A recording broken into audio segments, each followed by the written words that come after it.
welcome to another broadcast of The Soul of the Everyman on the ArtistFirst Radio Network. All past shows are available in podcast form. You can find them at ArtistFirst.com. Want to send some questions or email to us? Hit us up at dj@ArtistFirst.com. And now here they are, Margaret and Michael Lyons. Thank you, Z-Man. Wonderful introduction. And good evening. Welcome to the Soul of the Everyman. And I'm Margaret. And the points don't matter. And I'm Michael. And if you are playing the game at home, you get no points. If folks are playing the game at home and they have been playing and they have been paying continuous partial attention, oh dear, they will know that this is a continuation of last week's show because we ran out of time last week. So if you've been sitting by your radio waiting for the next word that was going to come out of our mouths, boy, are you in luck. And there's medication for that, I think. But last week's topic, just to quickly reprise, we were talking a little bit about sort of the term Christ or God consciousness and its roots and its origins. And our conversation ranged as our conversations tend to do.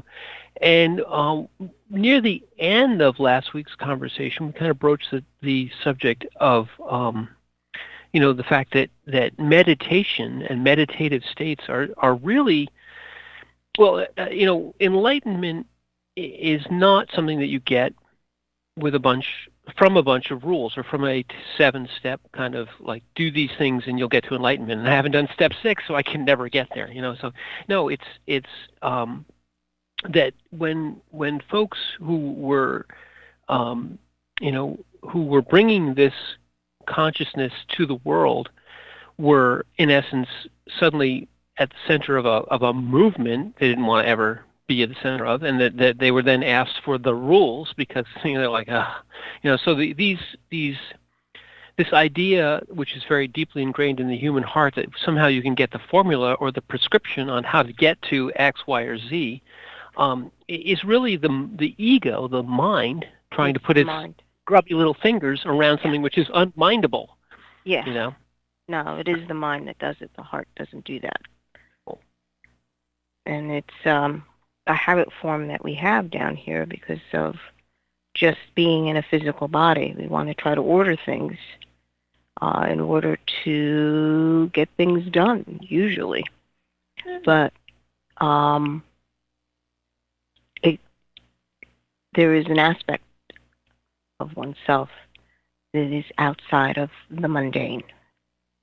But the mundane does intrude. Yeah, and the mundane is how you get, is how you keep the lights on and keep your refrigerator full. But there's not a mundane prescription for connecting up to your Christ consciousness, to use that sort of jaded term. It is a jaded term. It's not really well defined. That's the truth of it. The way it's being used right now, it's a rather nebulous statement, and it doesn't take into account the pitfalls that there are, and we had discussed previously. Yeah. Because your mind doesn't want to stop. Exactly. So rather than use these types of terms, we had come to the end of that last week's conversation with saying, well, these rules and these ideas of if you meditate for 17 and a half minutes every Thursday, you're going to get to enlightenment, are really the mind's these are the things that the mind can put its mental fingers on and grasp, and really these things are largely, or can be largely, thought of as a way of, in essence, giving the mind something to do while the rest of us is able to exceed what the mind can hold. If you busy the mind or quiet the mind by giving it something which it feels is something you can do, repeating a mantra, et cetera, you experience the quieting of that mind. In essence, it becomes it becomes not a distraction because it isn't trying to actively grasp that which is ungraspable. Well, its focus is not turned into trying to put up boundaries where it's supposed to be boundless. Because it usually is almost a fear response to the unknown, trying to make handles of things so that you can grasp it and manipulate it. So, it's like, well, no, it's almost denying the fact that there are things out there that are boundless, right? Because the boundless scares the human mind. It's trying to quantify the unquantifiable. It's the same, a similar type of driving forces behind our very human need to explore and to understand. One of the reasons that we try to explore, things which are really beyond even in the physical, beyond the ability for us to comprehend, the universe, even the size of our own local solar system is far beyond our ability to actually comprehend. If you neglect that, people think of the world as being the parts of this planet that we occupy, where more than 2/3 of it are not only uninhabitable by people, generally speaking, but they're almost totally unexplored and unknown. But we very casually just say, "Oh yeah, that's the ocean," the ocean, because the mind likes to be able to put it into a box. So because we are so desperately limited, we attempt to use that piece of us, this limited understanding piece, in much the same way that a carpenter that only has a hammer, everything looks like a nail, or you basically use the tool you have. But we have other tools which are ungraspable by this mind, and which, as you mentioned, kind of scare it. It's like, well, if I let go, maybe I'll never come back, or maybe I'll get lost out there. Right, because it's agreeing because you don't like that feeling of vastness. Excuse me. And not only vastness, but the idea of the inability of something that can be related to a finite person, such as ourselves, even the piece of our life that we live and that we experience here, is definably finite, and yet we know at our heart's core that there's a piece of us which is vast and infinite and unquantifiable, and that piece is the piece that you're trying to allow expression. Or allow, I think connection is even better. You're trying to bring something which is undefinable and infinite into the ephemeral and finite, and that's a difficult task. It's something which is only very vaguely approximated by some of our greatest works of art, or some of our greatest pieces of music, or some of our greatest poetry. And in the sense that it is approximated, we're trying to bring the infinite into the finite, and yet somehow still have the connection. So these meditative states are a way of reassuring the mind that you're still there, you're counting. It's cool. Count the breath. Keep counting. You're good. You haven't died.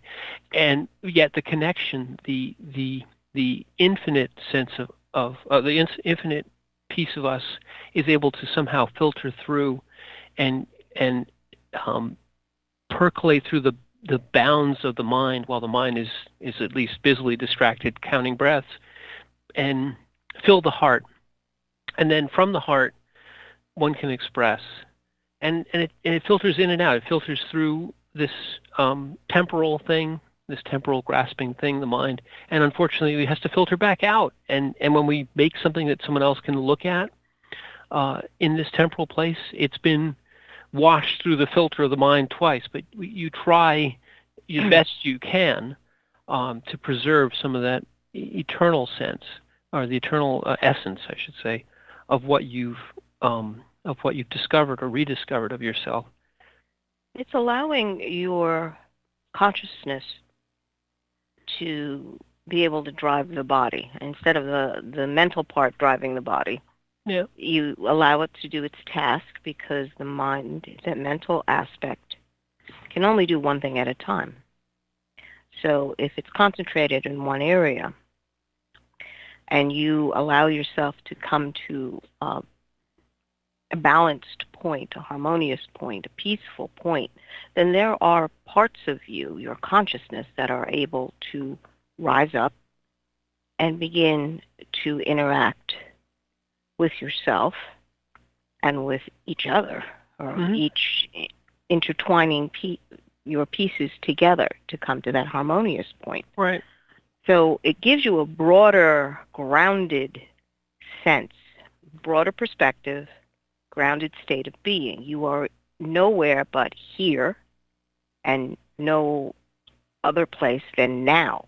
You're not thinking of past, you're not thinking of future, you're in the now.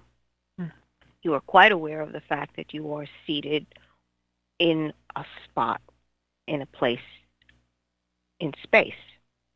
So that, just having that alone, allows for an alignment and a balance to occur. And it de-stresses you when you do that. Concentrating on breathing is a wonderful thing because people really don't take enough breath. True discipline of breathing in order to expand the lungs and get the maximum amount of oxygen in your system allows your heart to actually beat at a slower rate because of the amount of oxygen that is beginning to permeate through. Right. I mean, that's a true physiological benefit. And we've talked, and we can talk, and we've had Dr. Bump on and had wonderful conversations about some of the physiological effects of reconnecting and going past the mind.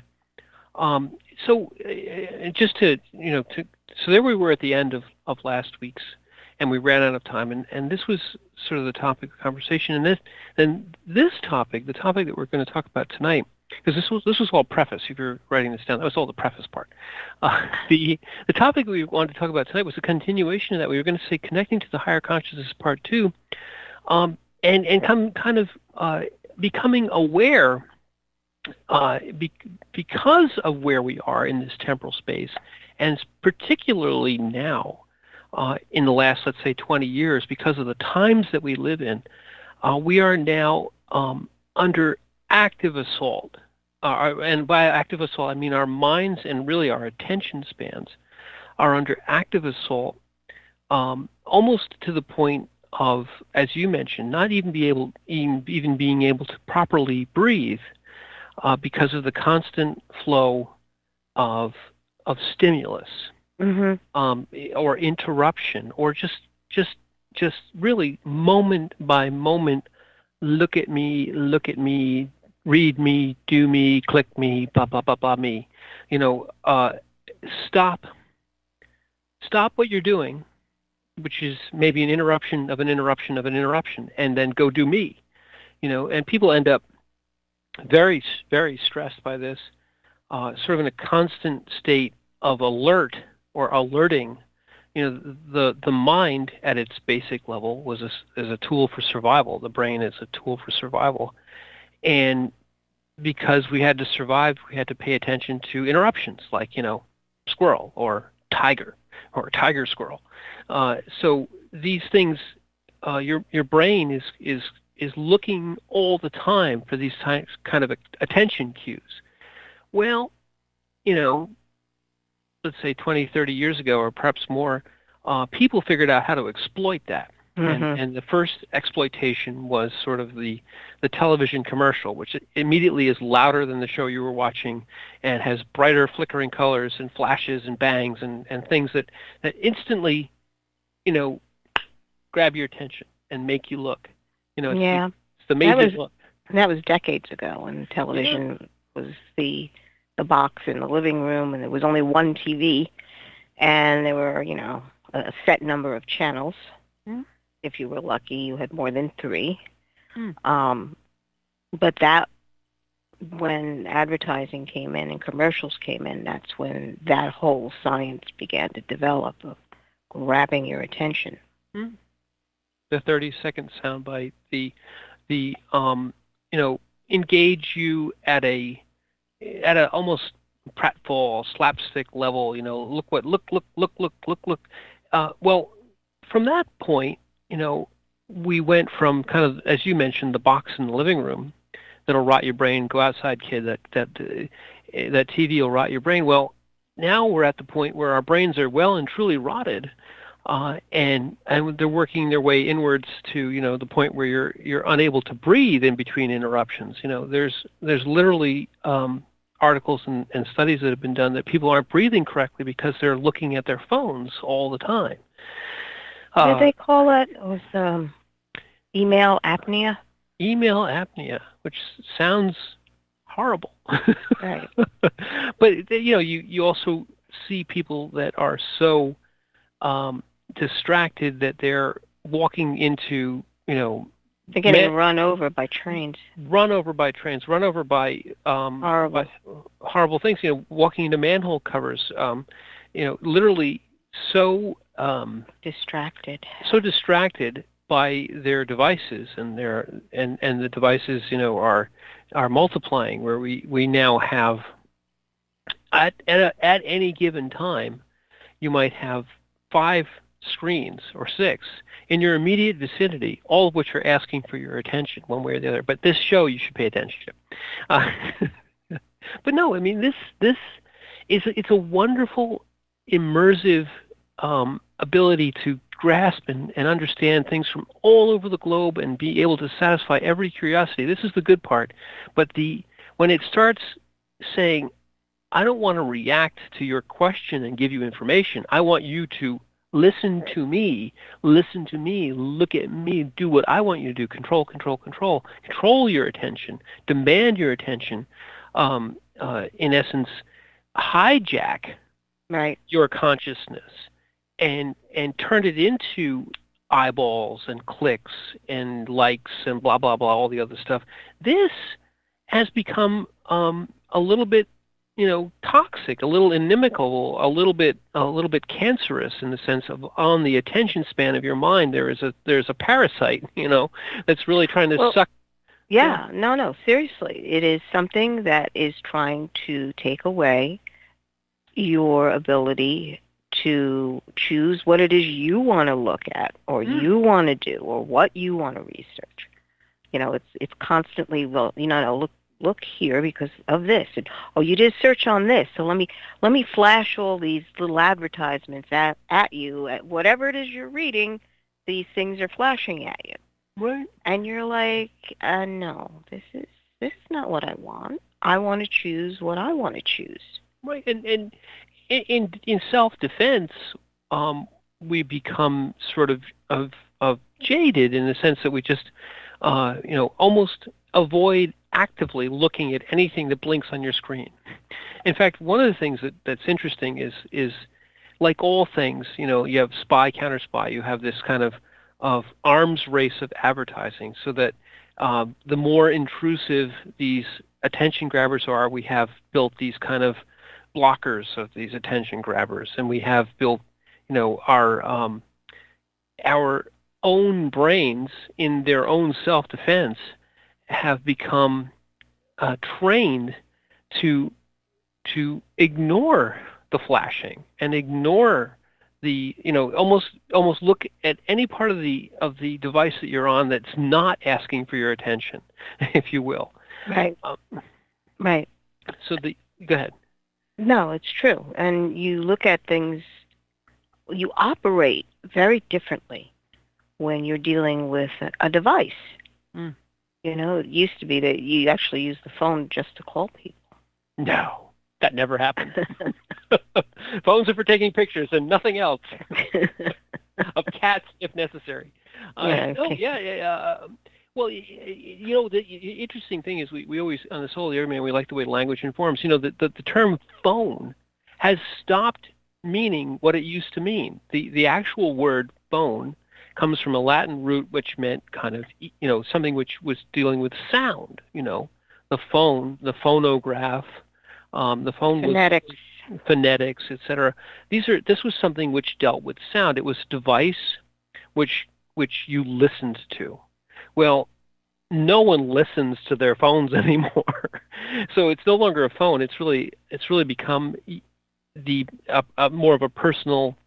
It's almost like the old Star Trek communicators, or the old Dick Tracy way back when, which we have now. We have now, in variety of people have made this the smartwatch, if you will. I mean, we're going off a little bit, but the idea is that through many, many, many, many more channels now, we are our attentions are being actively assaulted. Our singular awareness is being divided and sliced and diced as into as many pieces as possible, as rapidly as possible. And I think you mentioned when we were talking about this earlier that, in essence, the way to control people is by overwhelming them and by dividing them. And so it's divide and conquer in a different way. You're dividing your attention to the point where you can be easily led. You can be distracted. Right. In other words, your attention is so fragmented that you cannot focus on one thing fully to evaluate whether or not there is some depth here, because the way our phones and all our electronic devices are working right now, you just skim. All you're doing is skimming on and saying, well, I'll try to find something that I really want to see, kind of thing. And you look at that and you go, well, if you're constantly just skimming, you're not going into depth of consciousness or thinking, just simply thinking something through, never mind trying to turn it over and find a deeper meaning to it, or even how it relates, or is this actually something that can get something done? Because most of the stuff that's going on right now is strictly just to flash and get your attention, has nothing to do with being able to say, okay, we're completing tasks. That was the first thing that you always taught children, was completing the task at hand. Right. Stay on task. Start to finish.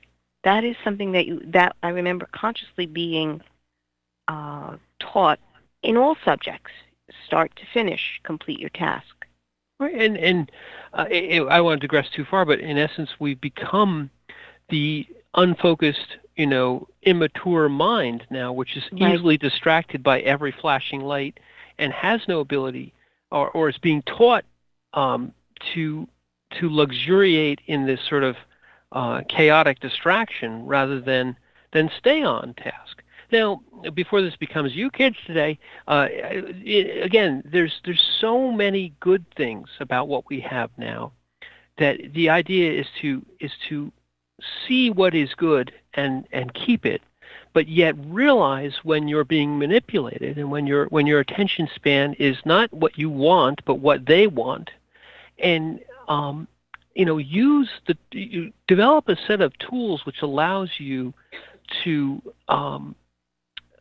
be discerning and to in essence, use an old word, to husband your attention, to keep your attention in your own hands, in your own control. Keep your will, in essence, in your own control. Our lives are precious resource. They're short. Our attention is a piece of our life, a piece of our ability to focus, which is ephemeral and precious. Now, all that to the side for the moment. This has another sort of deleterious side effect, besides the fact that you are distracted and that you're stressed and all the physiological effects. You also have this. You also have this sort of tyranny of the distracted mind.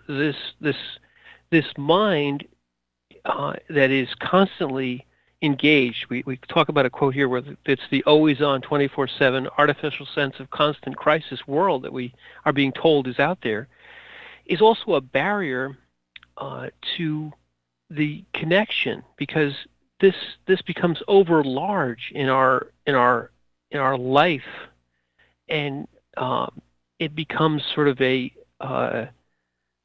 unbalanced consumer of energy without any benefit. All this attention span grabbing takes something out of you. You are exhausted by the battle for your attention. Whether you are winning it or losing it, you're still expending energy trying to fight it. And the idea of breaking it, we talked earlier again, and I'll mention it now, is that people are being one of the apps the apps on these is this kind of it's like stare at a drop of water, or they have on cable channels, they have these shows which is like the do nothing show, watch grass grow for 6 hours. People are like, grass is growing, because it lets them disconnect. The mind is watching grass grow. Good, watch grass grow. Well, the rest of me is like what we said before. It's allowed to open up to the eternal part of you, while the mind is busy watching grass grow, or watching a droplet of water fall into a puddle on an app. Well, to have the mind, the mental aspect, constantly in charge is a stressor, because it will just keep bringing this. You look at this. Well, you're supposed to look at this. We made a list already of the things, and this is on the list of things that you're supposed to pay attention to. And when you realize that that's going on in your head, there's a part of you that says, is that all there is? Mm-hmm. Okay, that dissatisfaction, or it could be even very painful to have that going on constantly. And there's feelings of unfulfillment that rise, as well as, people say, oh yeah, that's funny, and they're believing that seeing this little blurb of a video that's joyful. It's like, no. Recognizing that your internal sense, your consciousness, is exceedingly precious. It's precious. And not to give that over, the state of your consciousness, not to be chosen by something else, but to be chosen by you. That's the ultimate in free will. And recognizing when something's coming in and grabbing what it was that you were quite happily participating in, and wanting you to react over here. See, look at this. Isn't this bad? You're supposed to have a bad reaction to this. So look at this. It's like, no, I choose. I choose. Right. And you've got to claim that. Otherwise, you'll just lose your mind. Seriously. Yeah. All the stressors and all the things that are pulling at you, you will lose your mind. And you have to claim your mind back. Well, and exactly that. I think that's the sort of the envelope which is being kind of wrapped around us, and we have to find our way back out of it. It's gotten thicker and thicker and thicker and worse and worse. But right now, I think we're going to have to wrap an envelope about the first half hour of the show. We're going to go back to the studio. You're going to listen to some very important interruptions, and we'll be back.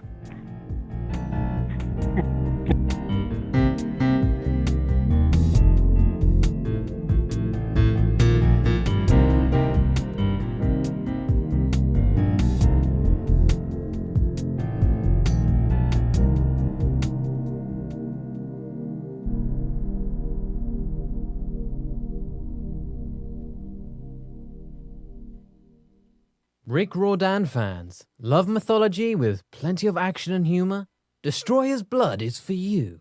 The new fantasy novel by award-winning author Michael Lynes is book 1 of the adventures of Devkalion, the Blood series. Follow Dev and his magic sword betrayer as they are suddenly attacked and forced to return to Olympus to fight in a war they want no part in.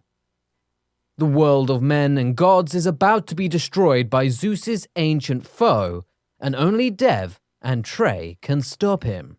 The conflict never stops, and the amazing twist will have you on the edge of your seat. Act now while the ebook is on sale for only 99 cents. Destroyer's Blood is available on Amazon.com, Barnes & Noble, iTunes, Kobo, and fine e-tailers everywhere. And while you're there, get the free prequel, It's in the Blood, available for a limited time. The Timeless Esoterica radio program with Dr. Bruce is broadcast on the fourth Monday of every month at 8 p.m. Pacific, 11 p.m. Eastern on ArtistFirst.com. We explore topics including the paranormal, alien life, mysteries, conspiracies, hidden history, oddities, and much more. Each show will feature a special guest with exciting and thought-provoking discussion. Always keep an open mind, an open heart, live forever, and remember Dr. Bruce believes in you. The Fat Man Gets Out of Bed is the latest book from Michael Lynes, the award-winning author of There is a Reaper. Featuring 13 original stories, this wide-ranging collection has everything. Forbidden love, gods versus demigods, weird invading aliens, sexy seductive artificial intelligence, and unusual passion between the living and the dead. All set amidst fantastic worlds of pain and loss and boundless joy. From the sublime to the macabre to the bittersweet, The Fat Man Gets Out of Bed will leave you breathless with laughter, brimming with tears, trembling with suspense. Available now on Amazon.com, Google Play, iTunes, Kobo, and fine e-tailers everywhere. Hi, this is Minette Lauren, author of Race for the Sun. Do you believe in guardian angels? Check out book 1 of my Soul Watcher series. It can be found on Amazon.com or anywhere fine books are sold. Go to www.minettelauren.com and you are listening to the ArtistFirst Radio Network. There is a Reaper is the story of 5-year-old Christopher Aaron and his life-changing struggle with leukemia. Winner of both the Indie Bragg Medallion as well as the reader's favorite silver medal for memoir. There is a Reaper has more than 100 Amazon book reviews and a 5-star rating. It has been described as life-changing, spiritual, a must-read. Just released on Audible and iTunes, this memoir is also available in paperback and on Amazon Kindle for only 99 cents. Get your copy of this life-changing memoir today.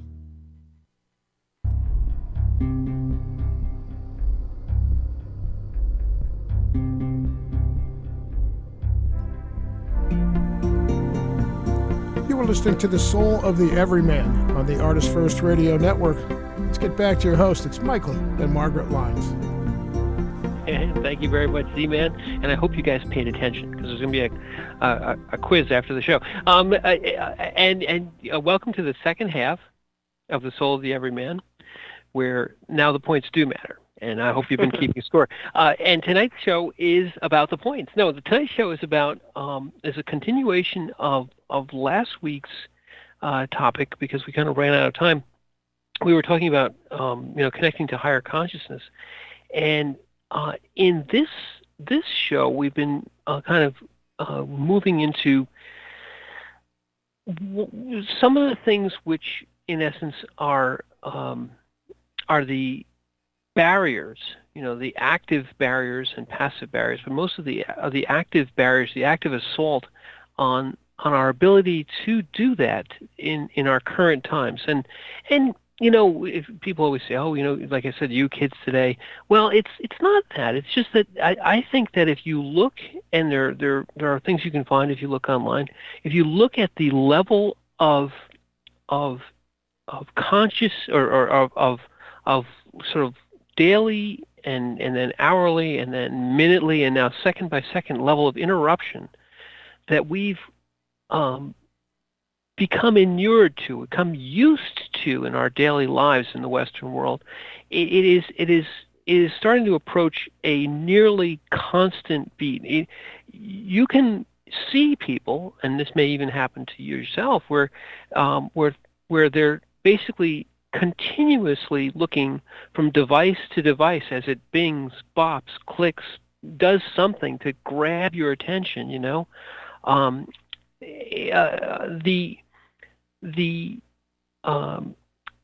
Almost a testament to the human mind is to the ability that some people have to keep up with it all, but it never, it just never, you can't win. You're fighting against a many-headed monster here.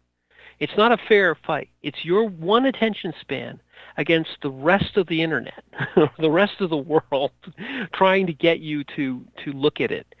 And the only way to win this fight, to quote a famous 1980s movie, is to not play. The only way to win this war is to not fight. You have to realize that like the some of the tests of the giants versus the gods of the Old Norse gods. You're trying, Thor's trying to drink the horn, he's trying to drink the ocean. You're trying to drink the ocean. Well, you can't. Nobody can drink the ocean of the internet. Nobody can survive trying to constantly fight against this influx of information. You have to say, pull back. What you said, Margaret, which is reclaim that precious attention span, and realize that your precious time is worth far more than the other person's need for you to pay attention to them. If you know. Well,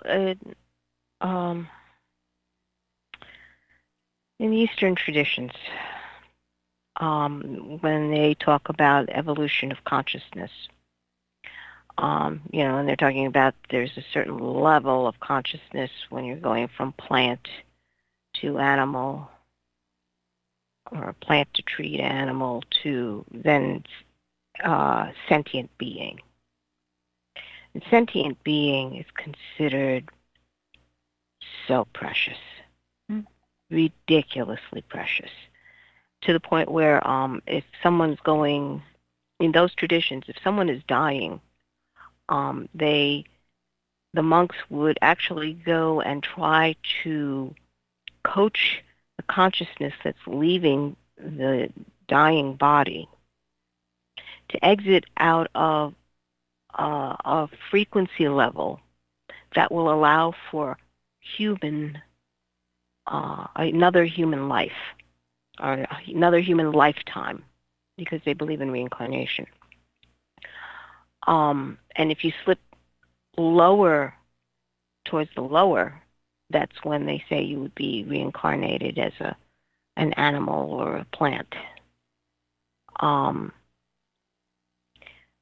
And the sentience, human sentience, is so precious, so very precious, to the point where the higher levels, where a lot of people, this is where they get bollocksed up, and they're like, oh, we can be reincarnated in a God realm, a heavenly realm. All right, it's a heavenly realm. And the gods and goddesses that live in that heavenly realm. But what they don't understand is that realm still has to reincarnate on the human level in order to move the karma and change things.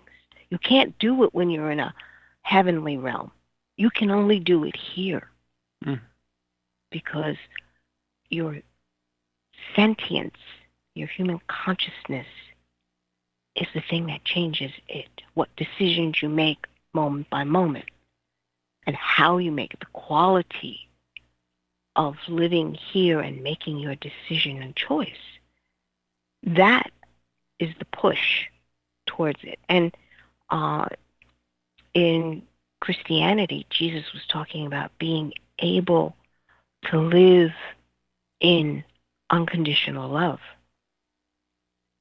And that unconditional love is the same thing. Mm. You know, he didn't get distracted by, living in other realms. It's like, no.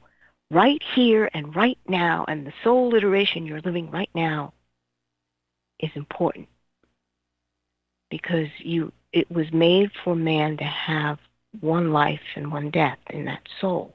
That soul only has one iteration. And that's true. That is so true. You get one chance in this life for this particular soul iteration to be conscious and present, and in making choices. And are you making it out of love, or are you making it out of what's convenient for you right at this moment? Or convenient for someone else right at this moment. But that's why that breaking up of your consciousness is so degrading. Because it only, when you break up your consciousness like that, what you're doing is you're going into a reactive mode. And the reactive mode is very animalistic. It's not sentience where you're able to stand and say, yes, I'm feeling this, whether it is fear or anger or happiness. It doesn't, that feeling state doesn't matter. You are sentient and aware, and you have the control in terms of making the choice in that moment which way you're going to go. The importance of your attention and your ability to choose. What we're seeing right now is that there's this incredible influx of information that is, we classify it as, non-threatening, just stuff. But it's understanding that if you become overwhelmed by stuff, then you can be manipulated. Your ability to choose consciously and out of the peace of your being state, your heart, it's okay with your heart. You're not going to have any regrets if you choose this. It's being broken down into pure reaction of whether I like it or I don't like it. Whether I push that away, or let me take that because I'm getting some satisfaction out of it. No, you're more than that. You're more than a reactive being. That's like saying, well, here I am. I have the gift of sentience, an incredible ability to participate in the creation of this world. But I think I'm going to act like a plant now. I'm just going to sit here. Right. Well, and just let it all kind of roll over me. Right. Or I'm going to react like an animal and run away, or run up a tree, or fly over here, or my claws and my teeth are coming out, and I'm going to bite that. Yeah. That's a beautiful, exactly succinct way of putting it. The reactive mind is the mind which is not able to contemplate. It's not able to even put itself in the mode of connection. It's always in the mode, and you mentioned before, you said, you're not deciding, because reaction is past decision. Mm-hmm.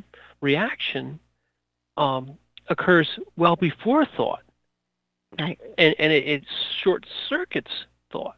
So if you're in constant reaction mode, and again, we mentioned before, Dr. Pump, he was talking about have the body in constant stress mode. Yeah, the cortisol stress mode. Norepinephrine responses.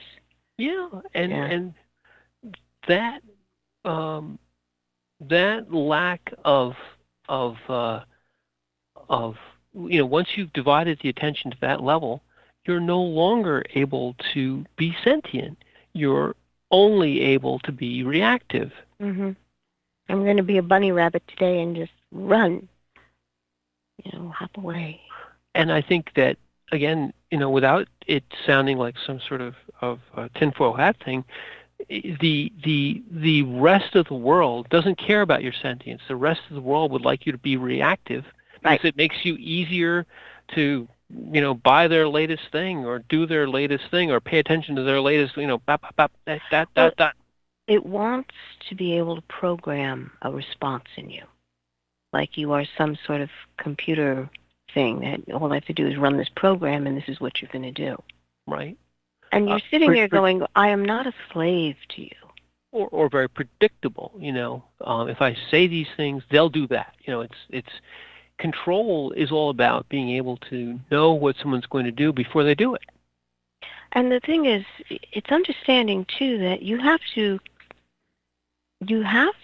realize that you're agreeing to it by paying attention to it. You're giving, it can't do anything to you if you don't participate. Or you decide, no, not that. Right. And you say agreeing, but in essence, just passively reacting. It's not even actively agreeing. It's abdicating even agreement. It's right. just reacting. Right. Even you're taking no responsibility. Right. Even agreement, at least, is a decision. Right. And you're still at some level of sentience. You're saying, well, yes, I want to do that. I agree. And it's not all of this is bad. Somebody pops up something which is interesting, and you look, and you take the second to say, am I interested in that? And if you say, yes, I am, it's perfectly fine to go over, because now you said, wow, that's something I didn't know. Events happen, and certainly you might be interested in an event, but when you get to the point of overwhelm, it's the inability to even agree. It's really just totally having your will, your attention hijacked, as we mentioned earlier. You're literally letting the bus steer itself, and it certainly, interferes both indirectly and directly with any sort of peace, any sort of true connection. Right. It certainly doesn't allow you to become a balanced person, a balanced consciousness, a balanced mind. It wants to take the attention and pretty much engage your mind in what it wants. Yeah, and we're kind of personifying this thing as an it. There certainly isn't truly, at least. It's not a matrix thing. It's not a matrix thing, nor is it.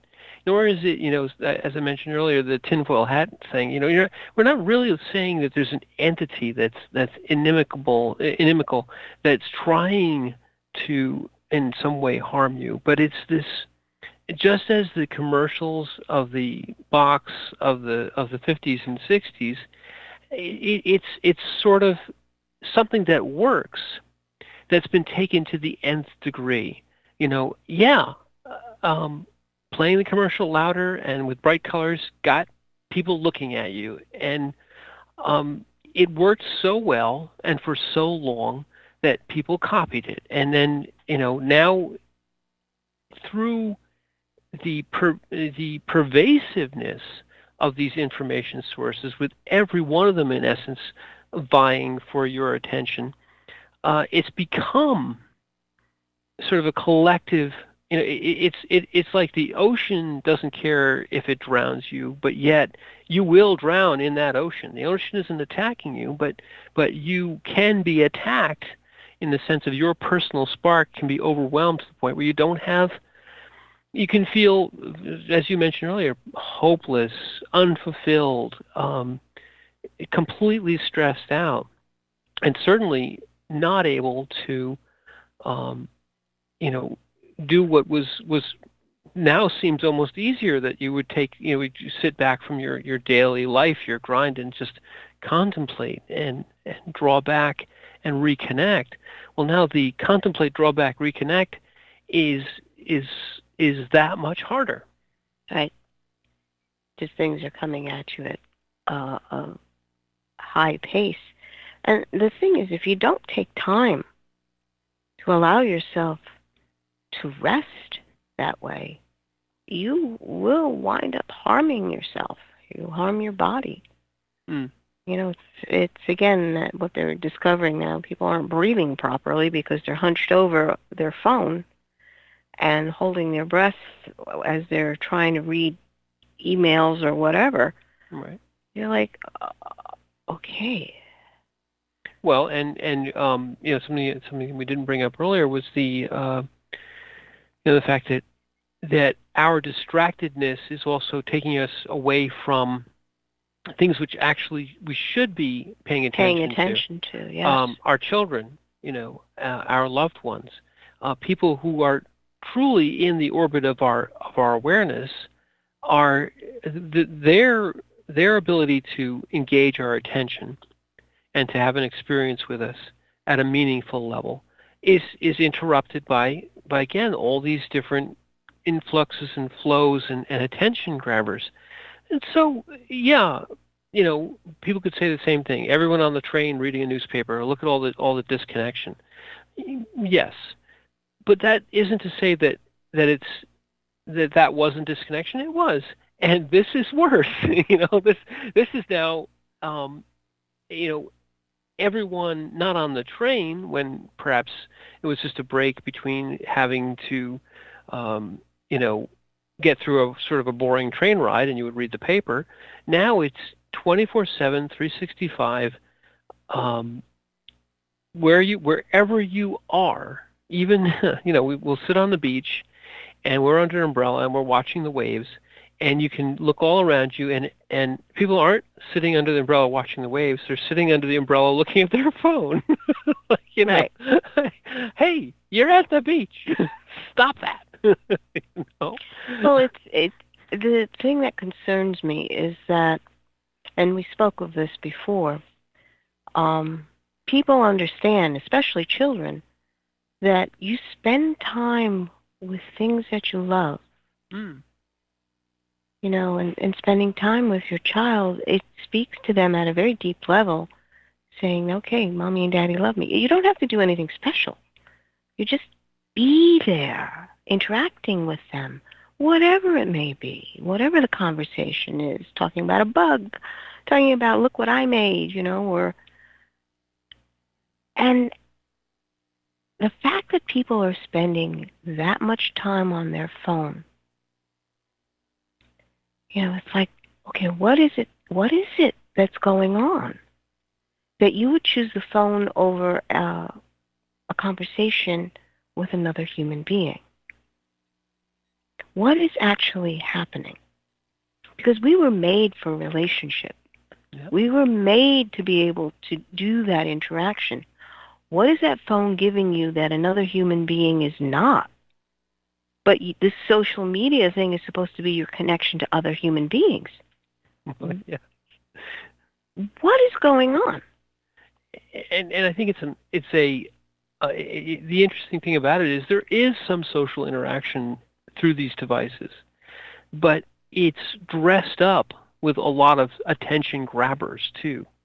So the side benefit of being able to talk to your friend over social media or share a picture or something, which is fine, is the price you pay is all the other things, all the stuff that's right around it, that's again dividing your attention, and it's like one of these kind of bait and switch things. This is going to be great. We're going to all be able to talk to each other on this great thing, except now you, through this sort of vehicle, have been snared into an environment which now distracts you, which tries to get you, which tries to grab your attention. Which, if you've this is something that I'm sure folks are aware of, but if you just look at the actual physical area of the thing you're staring at, the part that you actually want to see is probably 1/3 to 1/4 of it. And the rest of it is covered in stuff that you really don't want to see, but that is there, quote unquote, because it's free. We're putting an ad here and an ad there and a box here and a chat there and a widget here and a pop-up there and another thing that goes bing over there. And you're just wanting, the smaller and smaller and smaller piece that you're trying to focus on is your friend's picture. Everything else around it has become the the environment which is overwhelming what you wanted in the first place? Well, I think it goes deeper than that, though. Mm. Because we were made for a relationship, you have to think about it in terms of how are we made for a relationship. And deep inside, each one of us has that yearning to be connected to someone. And I think it's that sublime yearning that's being tapped. And leveraged. Yes. That yearning to connect up to another something. Okay? They say it's human, but not necessarily, because as you said, suddenly this is more attractive than the human being that's sitting across the way from you. So what's going on? What is speaking to you that you choose this screen over the three-dimensional person, and you're only looking at a two-dimensional screen? So that connection, it's like you want to choose, and it's a sublime thing again. I think talking to another human being entails a heck of a lot more real attention. Like when you're on the radio together with someone you love. Yeah. Yeah. Well, no, or in a car driving somewhere and having a conversation. You know, when it used to be that when you got away from your house, you were disconnected from the world. You had the people around you, you know, take it or leave it. This is all you got, you know, or you stop at a gas station and you talk to them. But now that's no longer the case. Even, you know, in the most private of places, and you can name these places, or in every waking moment, you've got the thing in your pocket which allows you to continue this sort of different relationship, if you will. You know, again, it comes down to, this is the vehicle, and you mentioned the attraction is relationship, but the price is maybe more than we want to pay. You know, the attraction is being connected to something, and that is something that everyone really wants. I mean, a lot of in grammar school, all those kids that you know, they want to be in the in crowd. It's a connection. Yeah, there's that too. We're being exploited through the things that we want to do the things that we don't. You know, pay attention to me, pay attention to me, pay attention to me. It doesn't sound very attractive. But if you say, well, you know, you can also find X, Y, and Z that you actually want, a connection, you know, a person to that you might like to see or talk to or interact with, great. But you know, you're selling a piece of your attention, your precious attention, for that connection hit, for that relationship hit, and they've managed to leverage your desire to be connected into something that they would like you to, you know, to. They want to redefine what a connection is. Yeah. Instead of it being a human-to-human in-depth, they want to convince you that connection means just this skimming, light and superficial. Yeah. And your internal, your heart, you as a human being, finds that not enough. Yeah, I think exactly that. If we draw back a little bit, you know, our connection, our connection to the higher consciousness, the part of us that's eternal, is under assault. Perhaps more so than it has been in recent memory. Mm-hmm. And the only defense, the only actual active thing you can do is actually disconnect for a while. Is let the mind play its mind games and go to the heart, and go through the heart to the eternal, and be there for a while. You know, connect back up with your environment. Connect back up with three-dimensional people in the room that you love. Well, it's just deciding, do you want peace or don't you? Yeah. And if you want peace, it's not going to be found on the internet. No, except if you pay $9.95. Anyway, but for making that conscious decision. Speaking of paying, we have to pay. We have to finish Okay. our conversation, and we have to say we pay our respects to our audience. And when this has been the Soul of Everyman, I'm Mike Lyons. And I am Margaret, and thank you for listening.